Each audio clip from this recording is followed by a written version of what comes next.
বাতৰিলৈ স্বাগতম জনাইছো ষ্টুডিঅ'ত মই সৌৰভ। ৰাজীৱ ভৱনত কংগ্ৰেছৰ গুৰুত্বপূৰ্ণ বৈঠক। প্ৰদেশ কংগ্ৰেছৰ সভাপতি গৌৰৱ গগৈৰ নেতৃত্বত অনুষ্ঠিত হৈছে বৈঠকখন। নগাঁও লোকসভা সমষ্টিৰ উপ নিৰ্বাচনক লৈ অনুষ্ঠিত হৈছে বিশেষ বৈঠকখন। 30জনীয়া পৰ্যবেক্ষকৰ সৈতে বৈঠকত বহিছে গৌৰৱ গগৈ।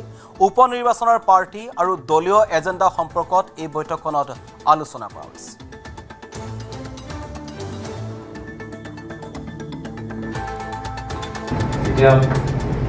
মই অনুৰোধ কৰিছোঁ আমাৰ মাজত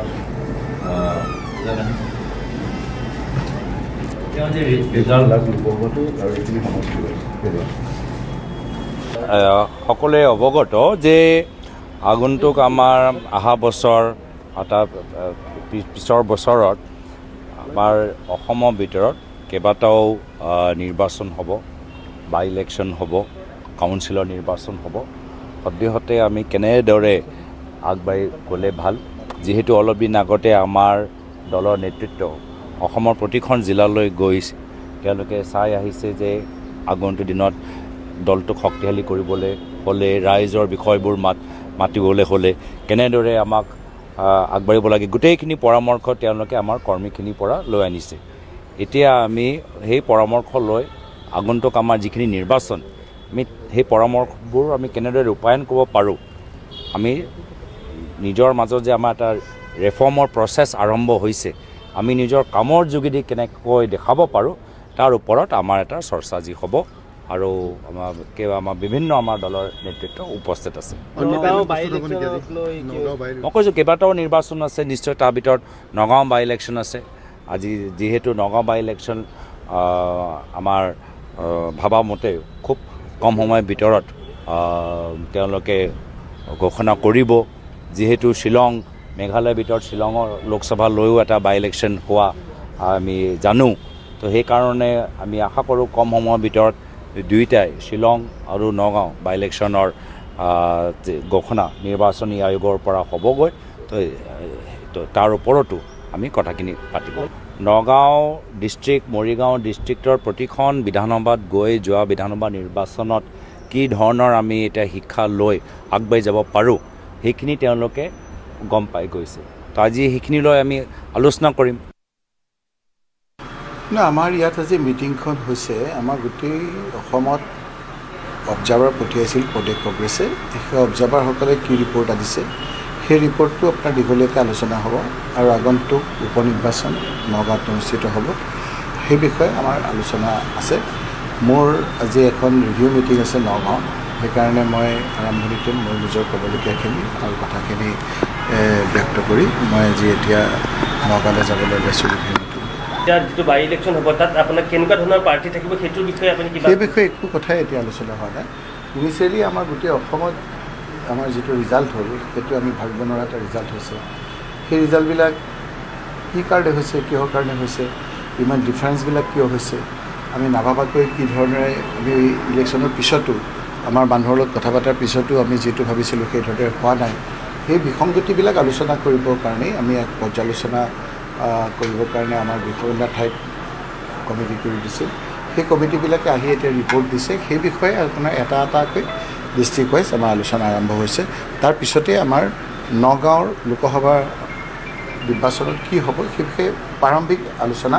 কিন্তু ইতিমধ্যে আপোনালোকে দেখিছে যে আমাৰ নগাঁও লোকসভাৰ কাৰণে কিছুমান ইণ্টাৰনেল অবজাৰ্ভাৰ কৰি দিছে। সেই ইণ্টাৰনেল অবজাৰ্ভাৰখিনি সমষ্টি ৱাইজ যাব, আহি পেলাই ৰিপৰ্ট দিব। মুঠতে গোটেই প্ৰচেছটো আমাৰ ষ্টাৰ্ট হৈছে। এতিয়া আমি চালুকীয়া অৱস্থাত আছোঁ যে আমাৰ সেই নিৰ্বাচনত প্ৰস্তুতি আমাৰ ইতিমধ্যে আৰম্ভ হৈছে। প্ৰাৰ্থী পেনেল কিবা প্ৰস্তুত হৈছে নেকি বা এনেকুৱা ধৰণৰ কোন কোন হ'ব পাৰে? আমাৰ পেনেল তেনেকুৱা গোপনীয়ভাৱে একো নহয়। আমি AICC ইনষ্ট্ৰাকশ্যন দিব, PCCয়ে ক'ব, তাৰপিছত কোনে কোনে প্ৰাৰ্থী হ'ব খুজিব সেইটো এপ্লাই হ'ব। এপ্লাই হোৱাৰ পিছতহে তাৰপৰা সেইসকলৰ ভিত্তিত কাক দিলে ভাল হ'ব গ্ৰাউণ্ডৰ ৰিপৰ্টটো আনি পেলাই। মই কালি সভাপতি মহোদয়ে ফোন কৰিছিলে, যদি গুৱাহাটীত আছোঁ নগাঁও বিষয়ক আলোচনা কৰিম বুলি কৈছে, উপস্থিত হ'বলৈ জনাইছিল আৰু মই আছোঁ কাৰণে আজি আহিছোঁ। এতিয়া মই গম নাপাওঁ, মিটিঙত বহাৰ পিছত গম পাম কি আছে কি নাই। আপোনাৰ নামটো চৰ্চা মই আগতে কৈছোঁ, মই লোকসভা খেলিবলৈ ইচ্ছা প্ৰকাশ আগৰ পৰাই কৰা নাই। মোক যোৰহাটতো খেলিব কৈছিল 2019 চনত, মই আবেদনেই কৰা নাই। আৰু সেই গতিকে এইবাৰো মই আবেদন কৰা প্ৰশ্নও নুঠে, খেলা প্ৰশ্নও নুঠে। আৰু স্থানীয়ভাৱে কোনোবা প্ৰাৰ্থী হোৱাটো ভাল। এনেকুৱা মই সৰু সুৰা পেৰাচুট হ'ব এইটো, আৰু পেৰাচুট লেণ্ডিং মই ক'তো কৰিব নিবিচাৰোঁ। মোৰ নিজৰ জেগা হ'ল য'ত মই তাতে থাকি ৰাজনীতি কৰিব বিচাৰোঁ। কাৰোবাৰ যদি পেৰাচুট কৰিব মন আছে এইটো বেলেগ কথা, কিন্তু মোৰ নাই এইটো বিষয়ে। মানে যদি দলে বিচাৰিলেও দলক মই অনুৰোধ কৰিম মোক নিদিব বুলি। অন্য যিকোনো কাম কৰিম, এই লোকসভাত যাবলৈ মন নাই। বিছনাৰ তলৰ পাছত এবাৰ কাপোৰৰ দমৰ মাজত ওলাল টিএমচি নেতা। আৰক্ষীৰ পৰা বাচিবলৈ কাপোৰৰ দমৰ মাজত সোমাল এই টিএমচিৰ নেতাজন। অৱশ্যে কাপোৰৰ দমৰ মাজতো থাকিও ৰক্ষা নপৰিলে নেতাগৰাকী। আৰক্ষীয়ে কাপোৰৰ দমৰ মাজৰ পৰা চোচৰাই আনিলে উদয়নাৰায়ণপুৰৰ টিএমচি নেতা ব্ৰহ্মানন্দ চক্ৰৱৰ্তীক। 2021 চনত পশ্চিমবংগ বিধানসভা নিৰ্বাচনৰ পৰৱৰ্তী সময়ত ৰাজ্যখনত হোৱা হিংসাত্মক ঘটনাত জড়িত থকাৰ অভিযোগ ব্ৰহ্মানন্দ চক্ৰৱৰ্তীৰ বিৰুদ্ধে। আৰক্ষী অহাৰ উমান পাই ভয়তে লুকাইছিল কাপোৰৰ দমৰ মাজত।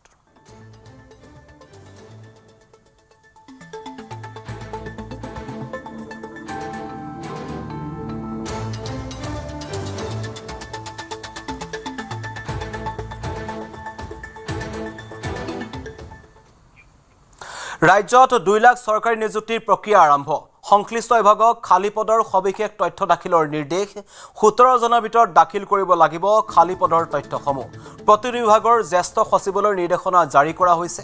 প্ৰতিটো পদৰ বিপৰীতে উল্লেখ কৰিব লাগিব নডেল বিভাগৰ নামো। খালী পদৰ তথ্য উপলব্ধ হ'লেই আৰম্ভ হ'ব নিযুক্তি প্ৰক্ৰিয়া। 2 লাখ নিযুক্তিৰ বাবে ইতিমধ্যে গঠন হৈছে টাস্ক ফ'ৰ্চ। মুখ্য সচিবৰ অধ্যক্ষতাত গঠন কৰা হৈছে টাস্ক ফ'ৰ্চ। টাস্ক ফ'ৰ্চৰ পৰামৰ্শ অনুসৰি কৰ্মচাৰী ক্ষয় বিভাগৰ নিৰ্দেশনা জাৰি কৰা হৈছে। ইফালে ৰাজ্যত পুনৰ অনুষ্ঠিত হ'ব এলপি আৰু ইপিৰ বিশেষ টেট। 28 জুনত ৰাজ্যত অনুষ্ঠিত হ'ব এই টেট। 6 জুনত জাৰি কৰা হৈছিল বিজ্ঞাপন। 12 জুনৰ পৰা নিৰ্দিষ্ট পৰ্টেলত উপলব্ধ হ'ব প্ৰৱেশ পত্ৰ।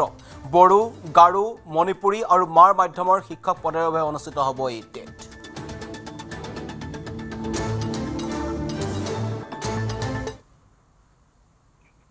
মধ্যাহ্ন ভোজনৰ খাদ্য এতিয়াৰ পৰা কৰিব নোৱাৰিব কোনো ধৰণৰ আপোচ। ধুবুৰী জিলা বিদ্যালয় পৰিদৰ্শকে জাৰি কৰিছে কঠোৰ নিৰ্দেশনা।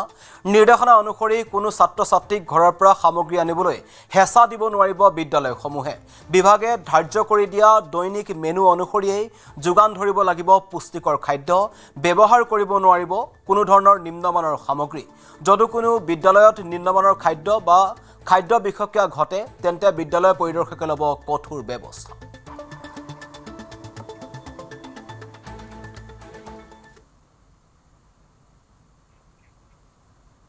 মণিপুৰত অস্ত্ৰধাৰী দুৰ্বৃত্তক দেখা মাত্ৰকে গুলীওৱাৰ নিৰ্দেশ। উগ্ৰপন্থী সমস্যা নিৰ্মূলৰ লক্ষ্যৰে CRPFৰ DG GP সিঙৰ এই কঠোৰ নিৰ্দেশনা। উগ্ৰপন্থী বিৰোধী যুঁজত জোৱানক অভয় দিলে CRPFৰ DG গৰাকীয়ে। উগ্ৰপন্থীক টাৰ্গেট কৰা প্ৰতিটো গুলীৰ দায়িত্ব লোৱাৰ কথা ঘোষণা কৰিলে GP সিঙে। মণিপুৰক উগ্ৰপন্থী মুক্ত কৰাৰ লক্ষ্য কেন্দ্ৰীয় চৰকাৰ।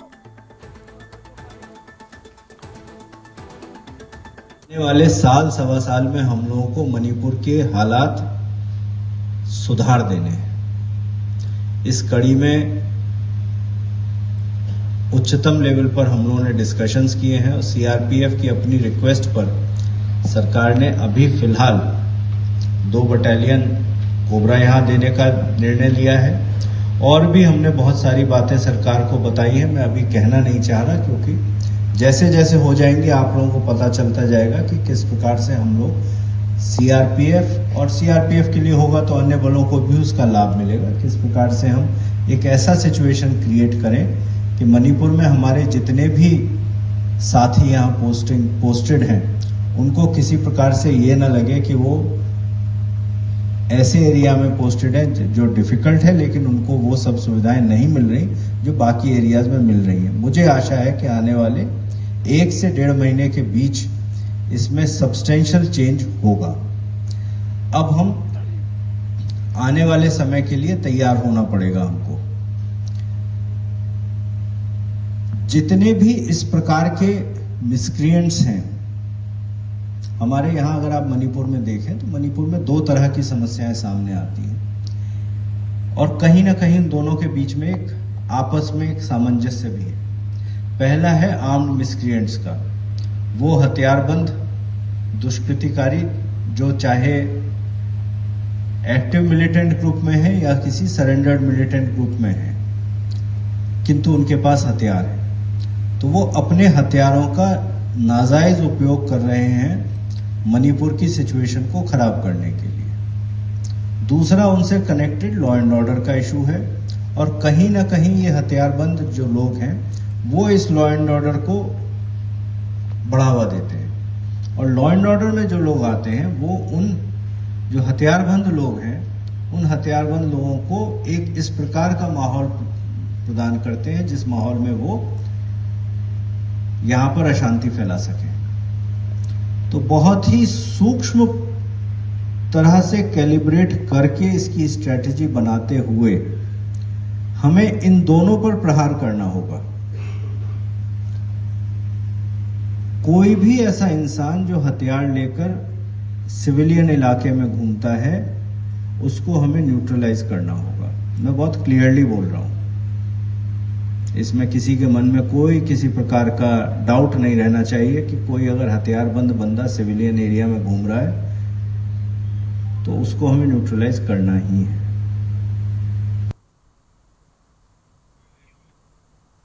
জম্মু কাশ্মীৰ ৰাজৌৰীত শ্বহীদ অসম ৰেজিমেণ্টৰ এজন সেনা বিষয়া সন্ত্ৰাসবাদ বিৰোধী অভিযানৰ সময়তেই পাহাৰৰ পৰা খাৱৈত পৰি প্ৰাণ হেৰুৱালে লেফটেনেণ্ট বীৰেশ্বৰ গোস্বামীয়ে। প্ৰতিকূল বতৰৰ মাজতেই ৰাজৌৰীৰ দৰিমলত সন্ত্ৰাসবাদ বিৰোধী অভিযান চলাই থকাৰ সময়তেই দ খাৱৈত পিছলি পৰিছিল সেনা বিষয়াগৰাকী। এই শোকাবহ ঘটনাত মৃত্যুক আঁকোৱালি লয় আছাম ৰেজিমেণ্টৰ লেফটেনেণ্ট বীৰেশ্বৰ গোস্বামীয়ে। ঘটনাস্থলীত উপস্থিত থকা সেনাই দ খাৱৈৰ পৰা উদ্ধাৰ কৰিলে বীৰেশ্বৰ গোস্বামীৰ নিথৰ দেহ। সন্ত্ৰাসবাদ বিৰোধী অভিযানৰ সময়তে প্ৰাণ হেৰুওৱা শ্বহীদ বীৰেশ্বৰ গোস্বামীক জম্মু কাশ্মীৰত জনোৱা হ'ল শেষ শ্ৰদ্ধাঞ্জলি। জম্মু কাশ্মীৰৰ উপ ৰাজ্যপাল মনোজ সিনহাৰ লগতে সেনাৰ শীৰ্ষ বিষয়া আৰু জোৱানসকলে শেষ শ্ৰদ্ধাঞ্জলি জনালে বীৰ জোৱানজনক। জম্মু কাশ্মীৰত বিগত কেইবাদিন ধৰি চলি আছে নিৰাপত্তাৰক্ষীৰ সন্ত্ৰাসবাদ বিৰোধী এক বৃহৎ অভিযান।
চাৰিজনত কৰ্তব্যৰত অৱস্থাত বজ্ৰপাতত মৃত্যু হৈছিল বিএছএফ জোৱানৰ। মৃত জোৱানজন আছিল তিনিচুকীয়া হিজুগাৰী মহম্মদ তায়াব হুছেইন।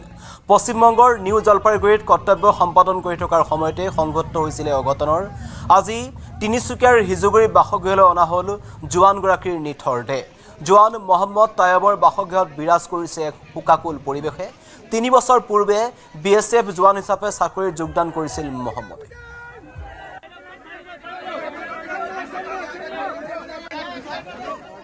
क्योंकि टाइम टू टाइम हमारा ड्यूटी पूरा अलर्ट रहना पड़ता है, इसलिए टाइम टू टाइम उसको रहना पड़ा 12 से लेकर 6 बजे तक, और 6 बजे चेंजिंग होता है। तो उससे पहले आ गया बारिश, और बारिश हुआ तो उधर थंडरिंग हुआ, थंडरिंग जाके उसी के ऊपर गिरा, और बाकी की जगह में गिरा नहीं, तो उसी थंडरिंग का वजह से हुआ। तो इनकी तैनाती सर कहाँ थी? महादेव पोस्ट था बीओबी, वहाँ से ड्यूटी गया था 12 बजे, और 12 से 6 ड्यूटी था, तभी हुआ था। साइकिल लेके गया था और 4 तारीख को ये गया था मेरा ख्याल, सेकंड टाइम इसको ओपी लगा दिया था। किस बटालियन में थे सर? ये 130 बटालियन, BSF 36 बटालियन। 130 बटालियन। जी ये पहली पोस्टिंग थी। पहली पोस्टिंग ट्रेनिंग के बाद ये पहले नहीं ट्रेनिंग के बाद ये 3 साल हो गया। ट्रेनिंग के बाद में वो 3rd टाइम घर आए। हाँ 3rd या 4th टाइम घर आए। इस बार पोस्टिंग कहाँ थी, घटना कहाँ घटी? ये घटना तो हम लोगों को जहाँ तक पता चला था कि वो बोल रहे थे कि वो बंगाल में है ड्यूटी। बंगाल में जी। लास्ट टाइम बात हुई थी आपसे? लास्ट टाइम भैया लोग से बात हुआ था। दिन वो आपका 4 तारीख के दिन कम से कम 4 बजे करीब कि भैया ड्यूटी ज्वाइन कर रहे हैं, ठीक है, और ड्यूटी से आने के बाद में हम आप लोग से बात करेंगे। घर पर कौन कौन? घर पे मम्मी, मतलब भाई का छोटे भाई है, और मेरी चाची है उनकी अम्मी, और मेरे उसके पापा चचा है, और बड़ी अम्मी है उनकी जो मेरी भैया के सास है, और उनके पापा है, और 2 मेरी भाभी है और एक सिस्टर है, एक भाई। চন্দাপুৰৰ পানবাৰীত বৰ্তমানো আবদ্ধ হৈ আছে হাতীৰ পোৱালিটো। আমচাং অভয়াৰণ্যৰ দাঁতিৰ PRP ভেলীত আবদ্ধ হৈ থকা হাতীটোক উদ্ধাৰৰ বাবে প্ৰচেষ্টা অব্যাহত আছে। গুৰুতৰভাৱে আঘাতপ্ৰাপ্ত হাতীটোক চিকিৎসা প্ৰদান কৰি আছে চিৰিয়াখানাৰ চিকিৎসকৰ এটা দলে। নিজৰাৰ পানী জোৱালিত বিগত প্ৰায় 4 দিন ধৰি আবদ্ধ হৈ আছে এই হাতীৰ পোৱালিটো। খাদ্যৰ সন্ধানত আমচাং অভয়াৰণ্যৰ পৰা অহা হাতীৰ পোৱালিটো আবদ্ধ হৈ পৰিছে এই গাঁতটোত। আমাৰ গাঁৱলৈ নামি গৈছিল, আৰু তাৰ লগত এটা কিন্তু ডাঙৰ হাতী এটা আছে ইয়াৰ লগত, খুব বৃহৎ। সেইটো হাতীটো টচ দিলে মানুহ খেদে, আৰু এই হাতীটো মানে পৰিয়ালৰ লোহাৰ গেট এটা ভাঙি ভিতৰত সোমাই গৈ পেলাই ভঁৰালটো অলপ হাত দিছিলে। তাৰপিছতে মানুহখিনি উঠাৰ পিছত গুচি আহিছে, আৰু ৰাতিপুৱা আমি দেখিছোঁ যে হাতীটো কোনফালে গ'ল এইটো চাওঁতে দেখিছোঁ যে এই গেটেৰে সোমাই অহা চিন আছে। হয়তো সেই সোমাই আহি পেলাই ওপৰলৈ আহোঁতে হয়তো সেই ডাঙৰ হাতীটোৰ লগত দুয়োটাই ঠেলাঠেলি কৰি পৰি যোৱা যেন এটা মানে অনুভৱ হয়, আৰু কাৰণ ওপৰৰ পৰা দেখা যায় যে এই ওপৰৰ পৰা পিছলি অহাৰ নিচিনা চিন আছে। আৰু ইয়াৰ পৰা পূবফালে আমাৰ যিহেতু অলপ তলতে আমাৰ মানুহৰ ঘৰ আছে, বাৰুগুক বুলি কয় চুবুৰীটো, এই চুবুৰী মানুহে তেখেতসকলৰ অলপ তলতে নিজৰ বাগান আছে। বাগানলৈ আহোঁতে এজন মানুহে দেখা বুলি মানে জানিব পাৰিছোঁ, আৰু লগে লগে জানা মানুহক কৈছে আৰু যে হাতী এটা পৰি আছে। আৰু এইটো যিটো সুস্থৰ কাৰণে যিটো আমাৰ বিভাগীয় কৰ্তৃপক্ষই যত্ন লৈছে, আমি ধন্যবাদ জনাইছোঁ, আৰু হাতীটো সুস্থ হ'লে ভাল। জুৰ পৰা টীম আহিছে, তেওঁলোকে কৰি আছে, যোৱাকালিৰ পৰা কৰি আছে। এতিয়া আমাৰ প্ৰচেষ্টা থাকিব যে হাতীটো সুস্থ কৰি উঠাবৰ কাৰণে। কিন্তু এটা কথা আপোনালোকক কৈ থওঁ যে এনেকুৱা মানে বেলেগ সৰু জন্তু হোৱাহেঁতেন আমি ইয়াৰ পৰা ট্ৰেন্সলকেট কৰি বেলেগত লৈ যাব পাৰিম, কিন্তু হাতী এটা ইয়াৰ পৰা দাঙি পেলাই বেলেগত আমি লৈ যাবৰ কাৰণে সুবিধাটো নাই, নোৱাৰি। তো ইয়াতে আমি যিমানখিনি ট্ৰিটমেণ্ট কৰিব লাগে আমি ইয়াতে ট্ৰিটমেণ্ট কৰিম। লখিমপুৰত ভাঙিল লাভ জেহাদীৰ ভৰি। লখিমপুৰত লাভ জেহাদৰ জড়িত অভিযুক্তক কৰায়ত্ব কৰিলে আৰক্ষীয়ে। খেদি খেদি হাছমত আলীক কৰায়ত্ব কৰিলে লখিমপুৰ আৰক্ষীয়ে। আৰক্ষীৰ বাহনৰ পৰা জঁপিয়াই পলায়নৰ চেষ্টা কৰিছিল অভিযুক্তটোৱে। লখিমপুৰ চিকিৎসা মহাবিদ্যালয়ত চিকিৎসাধীন হৈ আছে হাছমত আলী। নিজকে সুমিত কুমাৰ বুলি পৰিচয় দি প্ৰেমৰ জালত পেলাইছিল এগৰাকী হিন্দু যুৱতীক। লখিমপুৰৰ ডিৰজু চাপৰিৰ পৰা আটক কৰা হৈছিল হাছমতক। হাছমতৰ প্ৰকৃত পৰিচয় পোহৰলৈ অহাৰ পাছতেই ভুক্তভোগী যুৱতীগৰাকীয়ে দাখিল কৰিছিল এখন এজাহাৰ।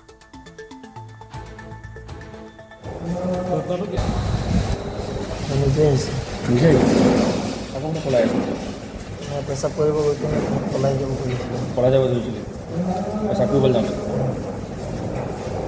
ঘটনাটো কেতিয়া ছোৱালীজনীক কেতিয়া চিনি পোৱা? যোনজনী ছোৱালী কেছ দিলে নৱেম্বৰৰ পৰা। ৰাজ্যত পুনৰ লাভ জেহাদৰ ঘটনা। 16 বছৰীয়া হিন্দু নাবালিকাক ভুৱা পৰিচয়েৰে প্ৰেমৰ জালত পেলোৱাৰ ভয়ংকৰ অভিযোগ। আৰক্ষীৰ জালত পৰিছে লাভ জেহাদী ৰচিদুল আলী। ধৃত ৰচিদুলে নিজকে হিন্দু বুলি দিছিল পৰিচয়। প্ৰেমৰ সম্পৰ্ক গঢ়ি নাবালিকাগৰাকীক লংকালৈ আনি লিপ্ত কৰাইছিল অসামাজিক কাৰ্যত। সেই সময়তেই হোজাই জিলা বিশ্ব হিন্দু পৰিষদে উদ্ধাৰ কৰিলে এই ভুক্তভোগী কিশোৰীগৰাকীক। ভুক্তভোগী কিশোৰীগৰাকী ডিমা হাছাও জিলাৰ। ধৃত লাভ জেহাদী ৰচিদুল আলীয়ে কাম কৰে কাবাৰীবালাৰ হিচাপে। যোৱাকালি আমাৰ লংকা 1 নম্বৰ ফ্লাইঅভাৰৰ তলত এজন মুছলমান মানে মিয়া বাংলাদেশী ল'ৰাই আমাৰ সনাতনী ভণ্টি এজনক হাফলঙৰ পৰা কিডনেপ কৰি আনিছে। আমি ৰাতি 1টা বজাত লংকা 1 নম্বৰ ফ্লাইঅভাৰৰ তলত ধৰিছোঁ। ছোৱালীজনীৰ বয়স 16 বছৰ, আৰু এইবোৰ টাৰ্গেট তেওঁ বাৰে বাৰে লাভ জিহাদৰ নিচিনা ঘটনাত ঘটাই আছে। আমাৰ অসম চৰকাৰ, আমাৰ হিমন্ত মামাও কৈছে যদি লাভ জিহাদ দেখা পায় ঠেং ভাঙি দিব। তেতিয়া তেওঁলোকে দুঃসাহসেৰে তেওঁলোকে আমাৰ হিন্দু সনাতনী ছোৱালীবিলাকৰ লগত লাভ জিহাদৰ নিচিনা ঘটনা প্ৰতিবাৰ ঘটাই আছে। আমাৰ লংকাত এইবোৰ বেছিভাগ বাঢ়ি আছে। 1 জুলাইত অসমলৈ আহিব জাপানৰ প্ৰধানমন্ত্ৰী। অসমত জাপানৰ প্ৰধানমন্ত্ৰীয়ে হ'ব প্ৰধানমন্ত্ৰী নৰেন্দ্ৰ মোদীৰ বৈঠক 2 জুলাইত অসমলৈ আহিব প্ৰধানমন্ত্ৰী নৰেন্দ্ৰ মোদী দুদিনীয়া ভ্ৰমণসূচীৰে অসমলৈ আহিব জাপানৰ প্ৰধানমন্ত্ৰীগৰাকী 3 জুলাইত জাপানলৈ উভতি যাব সানাই টাকাইছি মন্ত্ৰী নীলিমা দেৱীয়ে সদৰি কৰিলে এই কথা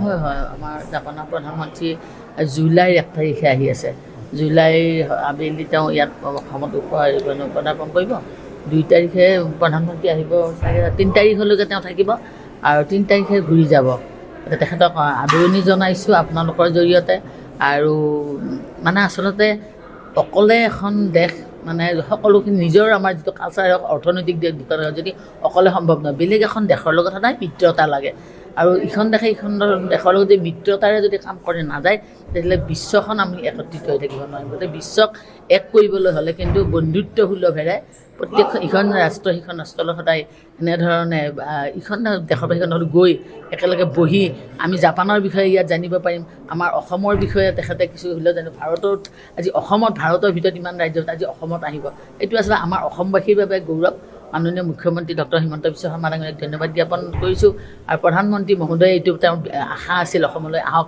তেখেতকো ধন্যবাদ জ্ঞাপন কৰিছোঁ আৰু সমূহ অসমবাসীক মই মানে তেখেতক আদৰণি জনাওক আৰু জাপানৰ পৰা যাতে আমি কিবা এটা নহয় কিবা আমি অসমীয়াও শিকিব পাৰোঁ ল'ব পাৰোঁ তাৰ বাবে প্ৰচেষ্টা কৰোঁ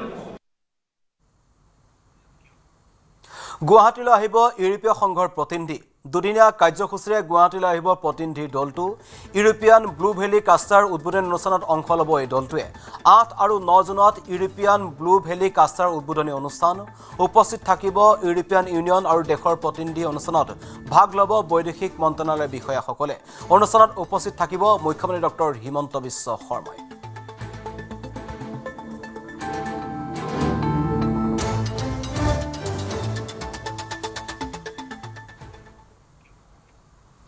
ঢেকিয়াজুলিত চাহ জনগোষ্ঠীৰ জাতিগত প্ৰমাণপত্ৰৰ নামত ব্যাপক জালিয়াতি ভুৱা প্ৰমাণপত্ৰ প্ৰস্তুত কৰা চক্ৰৰ মাষ্টাৰমাইণ্ডক গ্ৰেপ্তাৰ কৰিছে আৰক্ষীয়ে মূল অভিযুক্ত ৰাজীৱ বসুমতাই গ্ৰেপ্তাৰ কৰি জেললৈ প্ৰেৰণ কৰা হৈছে ঢেকিয়াজুলি থানাত ৰুজু গোচৰৰ ভিত্তিত ৰাজীৱ বসুমতাই গ্ৰেপ্তাৰ কৰা হৈছে ভুৱাকৈ প্ৰস্তুত কৰিছিল চাহ জনগোষ্ঠীৰ জাতিগত ভুৱা প্ৰমাণপত্ৰ ঢেকিয়াজুলি থানাত ৰুজু হৈছিল 150/26 নম্বৰত এটা গোচৰ বিএনএছৰ 336-3 338/340-2 ধাৰাত ৰুজু হৈছিল এই গোচৰটো ৰাজীৱ বসুমতাৰে নিজৰ কম্পিউটাৰ চেণ্টাৰত প্ৰস্তুত কৰিছিল ভুৱা প্ৰমাণপত্ৰ চাহ জনগোষ্ঠীৰ ভুৱা জাতিগত প্ৰমাণপত্ৰ ব্যৱহাৰ কৰি একাংশই লৈছিল চৰকাৰী সুবিধা ঘটনাৰ সন্দৰ্ভত শোণিতপুৰ জিলা আয়ুক্ত আৰু অতিৰিক্ত আৰক্ষী অধীক্ষকক দিছিল লিখিত অভিযোগ সমগ্ৰ চক্ৰটোৰ বিৰুদ্ধে কঠোৰ আইনী ব্যৱস্থা ল'বলৈ দাবী জনাইছে আফচাই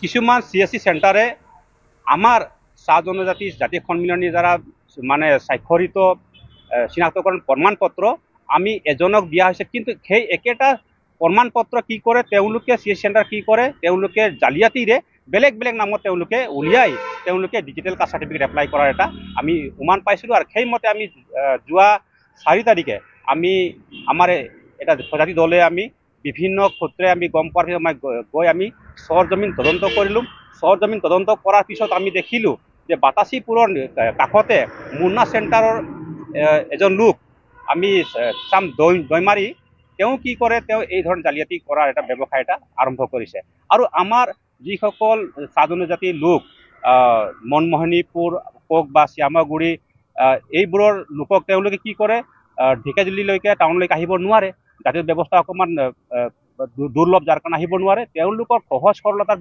তেওঁলোকে ব্যৱহাৰ কৰি তেওঁলোকে কি কৰে জালিয়াতিৰে তেওঁলোকৰ নামত একোটা চাৰ্টিফিকেট প্ৰমাণপত্ৰ দিয়াই দিয়াৰ ব্যৱস্থা কৰে আৰু তেওঁলোকৰ পৰা মোটা অংক এটা লৈ লয় বজালিত আৰক্ষীৰ বৃহৎ সফলতা বহিৰাজ্যৰ সাইবাৰ অপৰাধীসহ 4 অভিযুক্তক গ্ৰেপ্তাৰ কৰিলে সৰুপেটা আৰক্ষীয়ে ধৃত বিহাৰৰ আদিত্য তিৱাৰী আৰু ৰাহুল কুমাৰ আন দুজন হৈছে বজালিৰ হকাৰটুপ গাঁৱৰ জিতুমণি ৰয় আৰু পুথিমাৰীৰ ৰঞ্জন দাস বহিৰাজ্যৰ অপৰাধী চক্ৰৰ সৈতে জড়িত হৈ বজালিত পেলাইছিল সাইবাৰ অপৰাধীৰ জাল বহিৰাজ্যৰ বিভিন্ন লোকৰ পৰা প্ৰতাৰণাৰে সংগ্ৰহ কৰা ধন বজালীৰ বিভিন্ন CSPৰ জৰিয়তে উলিয়াই লৈছিল অপৰাধীসকলে, যাৰ ফলত বন্ধ হৈ পৰিছিল একাধিক CSP গৰাকীৰ বেংক একাউণ্ট। ভুক্তভোগীৰ অভিযোগৰ পিছতেই বজালী আৰক্ষীয়ে অভিযান চলাই গ্ৰেপ্তাৰ কৰিলে 4টাকৈ অভিযুক্তক। ধৃত 4 অভিযুক্তৰ অপৰাধীৰ পৰা আৰক্ষীয়ে জব্দ কৰিছে কেইবাটাও মোবাইল ফোন, ATM কাৰ্ডৰ লগতে আপত্তিজনক নথিপত্ৰ। লগতে চাইবাৰ অপৰাধীৰ চক্ৰটোৰ পৰা আৰক্ষীয়ে লাভ কৰিছে বিভিন্ন লোকৰ বেংক একাউণ্ট নম্বৰ। ঘটনাৰ সন্দৰ্ভত 4 অভিযুক্তক মাৰাথন জেল।